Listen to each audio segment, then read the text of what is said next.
अस्सलाम वालेकुम जी। मैं हूं इशफाक हुसैन और आप देख रहे हैं YouTube channel physics rise with are आई। आज मैं हाजिर हुआ हूं आपके सामने second year physics chapter number 14 का टॉपिक टॉपिक का नाम है conservation of energy in simple harmonic motion. इसका पहला हिस्सा वो पहले से बन चुका था, वो पिछली वीडियो के अंदर मौजूद है, जो कि उसी को नेक्स्ट कंटिन्यू रखते हुए उसी का अभी पार्ट रहता था सेकंड। तो आज उसकी वीडियो बनाने जा रहे हैं। वो जो पहले पार्ट था उसके अंदर हमने मैथ स्प्रिंग सिस्टम के बारे में थोड़ा सा पढ़ा था, रेजिस्टेंस फोर्स के बारे में, वर्क डन के बारे में और पोटेंशियल एनर्जी के बारे में उसके अंदर डिस्कस किया था कि पोटेंशियल एनर्जी कितनी होती है और किस पॉइंट पे पोटेंशियल एनर्जी मैक्सिमम होगी, किस पॉइंट पे पोटेंशियल एनर्जी मिनिमम होगी, कम होगी। तो आज की इस वीडियो के अंदर हम देखेंगे वेलोसिटी को और हम देखेंगे काइनेटिक एनर्जी को और हम देखेंगे टोटल एनर्जी को, जबकि फिर एंड में रिजल्ट क्या निकलता है इससे वो भी आज की इस वीडियो में हम डिस्कस करेंगे। चलेंगे, चलते हैं हम आज के टॉपिक की तरफ। Topic conservation of energy in simple harmonic motion. उसके अंदर है इंस्टेंटेनियस वेलोसिटी। कहते हैं कि after the removal of force the mass attached to a spring starts motion with velocity v as instantaneous velocity of the mass executing simple harmonic motion is given by। कहने का मतलब है, अगर हम consider कर लेते हैं मैस स्प्रिंग सिस्टम को, जो इसको हम लेके आएंगे एक्सट्रीम पोजीशन पर और आके हम छोड़ देंगे। जैसे छोड़ेंगे, हमने तो अप्लाइड फोर्स खत्म कर दी, अब उस पर रिस्टोरिंग फोर्स लगेगी। रिस्टोरिंग फोर्स उसको ऑसिलेट करवाती रहेगी, मीन से एक्सट्रीम, एक्सट्रीम से मीन, मीन से एक्सट्रीम। जब वो करवाती रहेगी, कहता है कि रिमूव कर दिया हमने वो फोर्स को, तो मैस स्प्रिंग सिस्टम है मोशन स्टार्ट कर देगा अपनी वेलोसिटी v के साथ। उसकी जो इंस्टेंटेनियस वेलोसिटी होगी उस वक्त सिंपल हार्मोनिक मोशन में, उसका फार्मूला होता है ये वाला। इसकी भी कंप्लीट डेरिवेशन पिछली वीडियोस के अंदर मौजूद है। ठीक है कि v instantaneous is equal to omega x naught square minus x square का स्क्वायर रूट। ओमेगा हमें पता है कि जो ओमेगा है वो under root k over m के इक्वल होता है। तो इस ओमेगा की जगह पे k ओवर m पुट करते हैं अंडर रूट के साथ। पहले भी अंडर रूट इसके अंदर लगा हुआ है, ये वाला तो अंडर रूट में आएगा ही आएगा, मजीद k ओवर m के साथ अंडर रूट आएगा, तो वो भी कंप्लीट इकट्ठा एक अंडर रूट के अंदर क्लोज हो जाएंगे। ये है उसकी इंस्टेंटेनियस वेलोसिटी। वेलोसिटी मैक्सिमम कब होगी और मिनिमम कब होगी, ये अभी हम देखते हैं। वेलोसिटी जो है उसकी मीन पोजीशन पर मैक्सिमम होगी, जबकि एक्सट्रीम पोजीशन पर वेलोसिटी उसकी मिनिमम हो जाएगी। मीन पे ये, क्योंकि हमने अभी इंस्टेंटेनियस का फार्मूला पढ़ा है ये वाला इंस्टेंटेनियस वेलोसिटी का, इसमें ये जो एक्स स्क्वायर है अगर ये हो जाए जीरो, जीरो होगी तो वेलोसिटी हो जाएगी, हमें जो मिलेगी वो मिलेगी मैक्सिमम। अगर इसकी वैल्यू x नॉट हो जाए, मतलब एक्सट्रीम पोजीशन पे पहुंच जाए, तो x नॉट पहले से है, x नॉट एक और आ जाएगा तो आपस में माइनस हो जाएंगे, माइनस होकर जीरो बना देंगे, सारा फैक्टर जीरो बन जाएगा और वेलोसिटी जीरो बन जाएगी। वो फैक्टर बनेगा एक्सट्रीम पोजीशन पर मिनिमम वेलोसिटी का। लेकिन हम पढ़ रहे हैं मैक्सिमम वेलोसिटी। मैक्सिमम वेलोसिटी कहां पे होगी, यहाँ पे x की वैल्यू, ये वाली वैल्यू इसकी कितनी हो जाए, जीरो हो जाएगी। और ये जीरो कहां पे होगी, मीन पोजीशन पे होगी। मतलब ये है कि मीन पोजीशन पर वेलोसिटी मैक्सिमम आएगी। मजीद प्रूव भी करती है, वही वाला फार्मूला लिखा है इंस्टेंटेनियस वेलोसिटी का, उसके अंदर हमने क्या करना है, एक्स स्क्वायर की जगह पे ये वाला फैक्टर जीरो करना है, तो हमारे पास ये खत्म हो जाएगा। इसके रूट लेंगे, जब इसके रूट इस एक्स नॉट से आएगा तो वो स्क्वायर रूट उसका भी कैंसिल आउट हो जाएगा और मैक्सिमम वेलोसिटी का हमारे पास फार्मूला बन जाएगा अंडर रूट के ओवर एम एक्स नॉट। ठीक हो गया। जबकि अब वेलोसिटी तो निकल आई, अब हम चलते हैं फिर काइनेटिक एनर्जी से, क्योंकि काइनेटिक एनर्जी का फार्मूला होता है 1/2 mv स्क्वायर, यानी कि वहां पे वेलोसिटी की जरूरत पड़ सकती है हमें, इसलिए हमने वेलोसिटी पहले से निकाल ली। ठीक है कि वेलोसिटी इंस्टेंटेनियस कितनी होती है और वेलोसिटी मैक्सिमम कितनी होती है। चले इंस्टेंटेनियस वेलोसिटी की तरफ अगर हम चलते हैं, कहते हैं कि at any instant the displacement, यानी कि जो किसी भी इंस्टेंटेनियस डिस्प्लेसमेंट पे, किसी भी वक्त पे उसका जो काइनेटिक एनर्जी होगी उस ऑब्जेक्ट की, किसकी, मास अटैच टू स्प्रिंग की, उस वक्त किसी भी इंस्टेंट पे, किसी भी लम्हे में, वो इसके बराबर होगी 1/2 mv इंस्टेंटेनियस का स्क्वायर। अब इंस्टेंटेनियस वेलोसिटी हमने ये निकाली हुई है, इसकी वैल्यू यहाँ पे इसकी जगह पे पुट कर देंगे हम इंस्टेंटेनियस वेलोसिटी की, तो वो ये बन जाएगी स्क्वायर से उसका स्क्वायर रूट कैंसिल हो जाएगा, बाकी आ जाएगा k ओवर m, m से m भी कैंसिल आउट हो जाएगा, बाकी बच जाएगा x naught square minus x का स्क्वायर, ये k और 1/2। ये आगे जो उसकी इंस्टेंटेनियस वेलोसिटी। ये जो वेलोसिटी है वो किसी भी टाइम पर, किसी भी वक्त पर उसके अंदर वेलोसिटी कितनी होगी, किसी भी वक्त में। अभी वो मीन पे है या एक्सट्रीम पे है, वो हम खुद इसके अंदर वैल्यूज पुट करके हम फाइंड आउट कर सकते हैं कि मीन पे कितनी होगी, एक्सट्रीम पे कितनी होगी, और किसी भी अभी जा रही थी मीन की तरफ तो उस वक्त कितनी होगी, किसी भी इंस्टेंट के लिए। जबकि ये थी इंस्टेंटेनियस काइनेटिक एनर्जी। जबकि हम मैक्सिमम और मिनिमम की तरफ अगर चलते हैं तो सबसे पहले अगर हम मिनिमम काइनेटिक एनर्जी निकालें तो कम से कम काइनेटिक एनर्जी कहाँ पे होगी, कहता था kinetic energy will be minimum at the extreme position when x is equal to x naught. अगर हम ये x की जगह पे x नॉट पुट कर देते हैं, x की जगह पे x नॉट पुट कर देते हैं, पहले भी एक्स नॉट स्क्वायर है, x not square minus x not square हो जाएगा तो आपस में कैंसिल आउट, जीरो जीरो का इकट्ठा वो सारा वो मल्टीप्लाई करेंगे तो सारे का सारा फैक्टर जीरो हो जाएगा। मतलब जब एक्सट्रीम पे पोजीशन पे पहुंचे तो उसकी काइनेटिक एनर्जी होगी वो कितनी बन जाएगी, जीरो, यानी कि खत्म। यानी कि जो बॉडी सिंपल हार्मोनिक परफॉर्म कर रही है वो जब एक्सट्रीम पे होगी, चाहे ये वाली एक्सट्रीम हो या इधर से ये वाली एक्सट्रीम हो, दोनों में से जो मर्जी एक्सट्रीम्स है ना वहां पे काइनेटिक एनर्जी जीरो होगी, काइनेटिक एनर्जी नहीं होगी। जबकि हमने पिछली वीडियो के अंदर पढ़ा हुआ है कि इस जगह पे एक्सट्रीम पोजीशन पर पोटेंशियल एनर्जी मैक्सिमम होती है, जबकि अब इसके अंदर पढ़ लिया कि वहां पे काइनेटिक एनर्जी जीरो हो जाती है।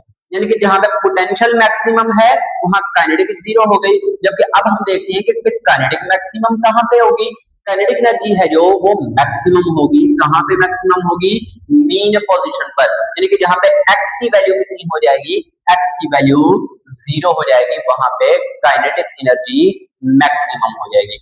इसको पुट करेंगे जब जीरो उसकी जगह पे इंस्टेंटेनियस वाले फार्मूले के अंदर तो हमारे पास ये फार्मूला बन जाएगा और ये बन जाता है मैक्सिमम काइनेटिक एनर्जी का। इसलिए ये एक लाइन लिख ली यहाँ पे छोटी सी, क्या कि मेन पोजीशन पर उसकी एनर्जी क्योंकि वो ऊपर मैक्सिमम है, एक्सट्रीम पे मिनिमम है। हमने पिछली वीडियो के अंदर पढ़ा था कि पोटेंशियल एनर्जी एक्सट्रीम पे मैक्सिमम, मीन पे जीरो, काइनेटिक एनर्जी मीन पे मैक्सिमम, एक्सट्रीम पे जीरो। इसका मतलब क्या हुआ, अगर हम बात करेंगे ना एक्सट्रीम की तो एक्सट्रीम पे सिर्फ और सिर्फ जो एनर्जी होगी वो कौन सी होगी, पोटेंशियल एनर्जी होगी एक्सट्रीम पे।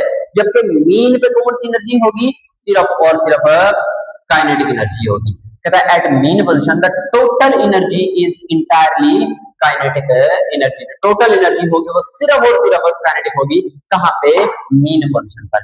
जबकि टोटल एनर्जी की बात करते हैं, टोटल एनर्जी हमेशा सम होता है पोटेंशियल एनर्जी का और काइनेटिक एनर्जी का, यानी कि उसके अंदर पोटेंशियल भी शामिल होती है और काइनेटिक एनर्जी भी शामिल होती है। तो काइनेटिक भी हमने फार्मूला निकाला हुआ है, मालूम है, हमें पता है, पोटेंशियल का भी हमें पता है। दोनों चीजों को हम क्या कर देंगे, ऐड करेंगे, हमारे पास टोटल एनर्जी आ रही है, वो किसी भी वक्त किसी भी जगह पे वो हो सकती है। तो चलते हैं total energy at an instant. जैसे ये इंस्टेंटेनियस निकाला था काइनेटिक एनर्जी, वेलोसिटी निकाला था इंस्टेंटेनियस, पोटेंशियल एनर्जी निकाला था इंस्टेंटेनियस, ये वो वाला इंस्टेंटेनियस टोटल एनर्जी है। तो इसके अंदर हमने काइनेटिक एनर्जी भी इंस्टेंटेनियस पुट करनी है और पोटेंशियल एनर्जी भी हमने इंस्टेंटेनियस पुट करनी है। Substituting the values of instantaneous, तो ये आ गई काइनेटिक एनर्जी इंस्टेंटेनियस वाली और ये आ गई पोटेंशियल एनर्जी इंस्टेंटेनियस वाली। इसके अंदर पुट करेंगे, इस 1/2 के को अंदर मल्टीप्लाई करेंगे, ये x नॉट से मल्टीप्लाई किया तो 1/2 के x नॉट स्क्वायर आ गया, जबकि x स्क्वायर के साथ मल्टीप्लाई किया तो वही आ गया 1/2 के x स्क्वायर। पहले से मौजूद है प्लस का 1/2 के x स्क्वायर, ये दोनों हो जाएंगे कैंसिल, बाकी बचेगा सिर्फ और सिर्फ ये वाला फैक्टर 1/2 के x नॉट का स्क्वायर। ये आ गई उसके अंदर instantaneous total kinetic energy, total energy, sorry kinetic energy नहीं, टोटल एनर्जी आ गई जो कि इंस्टेंटेनियस है, किसी भी वक्त पे ये फाइंड आउट की जा सकती है। जबकि अब हम फाइंड करते हैं मीन पोजीशन पर, मीन पोजीशन पर टोटल एनर्जी यानी कि कितनी होगी, एक्सट्रीम पे टोटल एनर्जी कितनी होगी हम वो फाइंड कर लेते हैं। मीन पे टोटल एनर्जी है वो मीन पे टोटल काइनेटिक और मीन पे पोटेंशियल। हमने अभी अभी पढ़ लिया क्या कि मीन पे काइनेटिक मैक्सिमम होती है जबकि पोटेंशियल जीरो होती है। तो काइनेटिक मैक्सिमम ये काइनेटिक होती है मीन पे, ये आ गई, पोटेंशियल होती है वहां पे जीरो, तो टोटल एनर्जी होगी वो ये वाली बन जाएगी। यानी कि सिर्फ काइनेटिक एनर्जी की फॉर्म में मौजूद है मीन पोजीशन पे, जबकि वहां पे पोटेंशियल तो जीरो हो गई ना, वो तो खत्म हो चुकी है। जबकि बात करते हैं अगर हम एक्सट्रीम पोजीशन की, एक्सट्रीम पे भी काइनेटिक और पोटेंशियल पुट कर लेते हैं।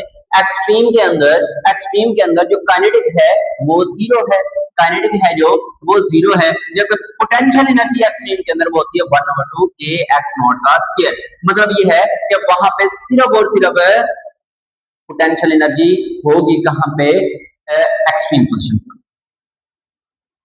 ठीक हो गया बेटा, ये हमारे पास बन गया। मजीद इसको हम एंगुलर फ्रीक्वेंसी यानी कि एंगुलर वेलोसिटी ओमेगा की शक्ल में हम इसको रिप्रेजेंट कर सकते हैं। मजीद क्या ऐसा करेंगे, ये के है जो इस के की जगह पे हम क्या पुट कर देते हैं, √k/m लगा देते हैं।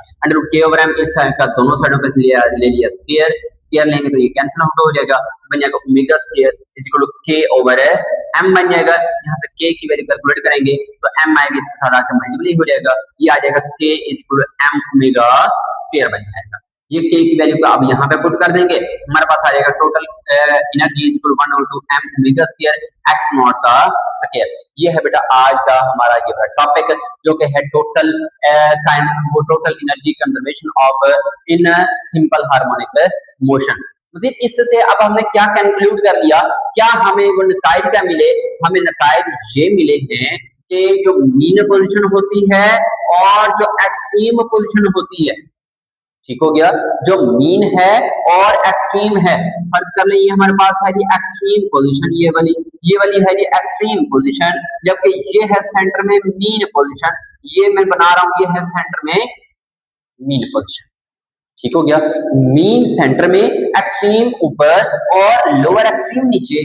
हम क्या करते हैं यहाँ पे पोटेंशियल और काइनेटिक थोड़ा सा बना लेते हैं। तो क्या पढ़ा था हमने कि पोटेंशियल एनर्जी एक्सट्रीम पे मैक्सिमम, मीन पे 0, यानी कि जब ऑब्जेक्ट एक्सट्रीम से शुरू होगी मीन पे आते आते उसकी एनर्जी हो जाएगी 0, जबकि फिर एक्सट्रीम की तरफ जाएगी तो फिर उसकी एनर्जी फिर से मैक्सिमम होना शुरू हो जाएगी।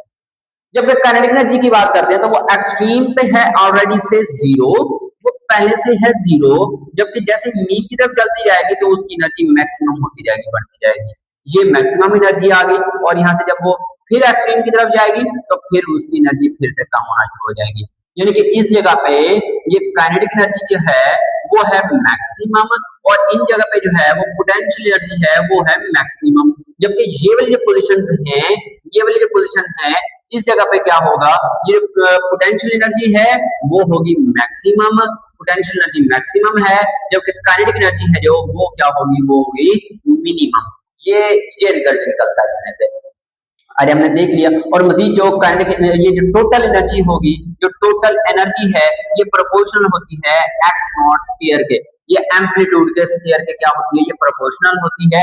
मतलब जो ऑब्जेक्ट, जो भी पार्टिकल मीन से जितना दूर चलता जाएगा उसमें टोटल एनर्जी उतनी ही ज्यादा होती जाएगी, यानी कि उसमें हम ये कह सकते हैं। और मजीद इस टॉपिक के अंदर आज हमने ये कंप्लीट चीजें डिस्कस कर ली। पोटेंशियल एनर्जी कहाँ पे मैक्सिमम होती है, कहाँ पे मिनिमम होती है, काइनेटिक एनर्जी कहाँ पे मैक्सिमम होती है, कहाँ पे मिनिमम होती है, और टोटल एनर्जी का क्या बनता है, वो कहाँ पे मैक्सिमम, कहाँ पे किस शक्ल के अंदर मौजूद होती है। टोटल एनर्जी जो होती है कब जो है वो काइनेटिक एनर्जी की शक्ल में होती है सिर्फ, और कब जो है वो सिर्फ और सिर्फ पोटेंशियल की शक्ल में होती है, और टोटल होती कितनी है, किसके प्रोपोर्शनल होती है। ये सारी चीजें आज इस टॉपिक के अंदर हमने डिस्कस कर ली हैं, पढ़ ली हैं, और इंशाल्लाह आप लोगों को इससे काफी हद तक समझ आ चुकी होगी। और मजीद भी अगर कोई कंफ्यूजन हो, किसी किस्म का कोई मसला मसाइल है तो आप लोग कॉन्टेक्ट कर सकती हैं, आप लोग पूछ सकते हैं। अल्लाह हाफ़िज़।